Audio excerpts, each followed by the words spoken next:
தங்கம், வெள்ளி இல்லனா நிலம் 2026ல உங்க பணத்தை எங்க முதலீடு செஞ்சா நல்ல லாபம் பார்க்க முடியும்? நம்மள பலருக்கும் இந்த குழப்பம் இருக்கும்.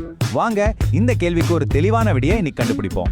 சரி, இப்போ தங்கம், வெள்ளி, நிலம் இது எல்லாத்தையும் பத்தி பார்த்துட்டோம். வாங்க இது எல்லாத்தையும் சேர்த்து உங்களுக்கான ஒரு ஃபைனல் பிளான, ஒரு ஸ்மார்ட் முதலீட்டு திட்டத்தை இப்போ உருவாக்குவோம். இந்த டேபிள் தான் நம்மளோட சீட் ஷீட். நல்லா பாருங்க, தங்கம் வெள்ளில குறைஞ்ச முதலீட்டுல ஆரம்பிக்கலாம். வருமானம் வெள்ளில அதிகம், ஆனா ஞாபகம் வச்சுக்கோங்க, ரிஸ்க்கும் ரொம்ப ரொம்ப அதிகம். விலை வேகமா ஏறுற மாதிரி இறங்கவும் வாய்ப்பு இருக்கு. நிலம் ஒரு நடுத்தர ரிஸ்க், நல்ல வருமானம் தரும், ஆனா பணமாக்க கொஞ்சம் லேட் ஆகும். உங்க தேவை என்னவோ அதுக்கேத்த மாதிரி நீங்களே முடிவு பண்ணுங்க. அப்போ ஃபைனலா நாம என்ன தெரிஞ்சுக்கிட்டோம்? ரொம்ப சிம்பிள், 3 ரூல்ஸ் தான். 1, உங்ககிட்ட 5 லட்சத்துக்கும் கம்மியா பணம் இருந்தா தங்கம் மற்றும் கொஞ்சம் வெள்ளியில முதலீடு பண்ணுங்க.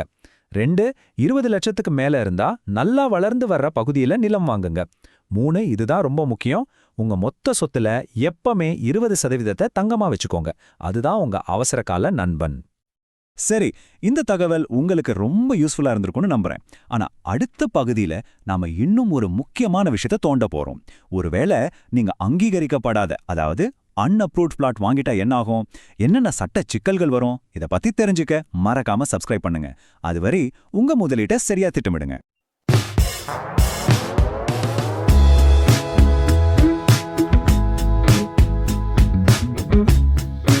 Like, share, and subscribe to Connect and Build. I have already done. Did you guys subscribe?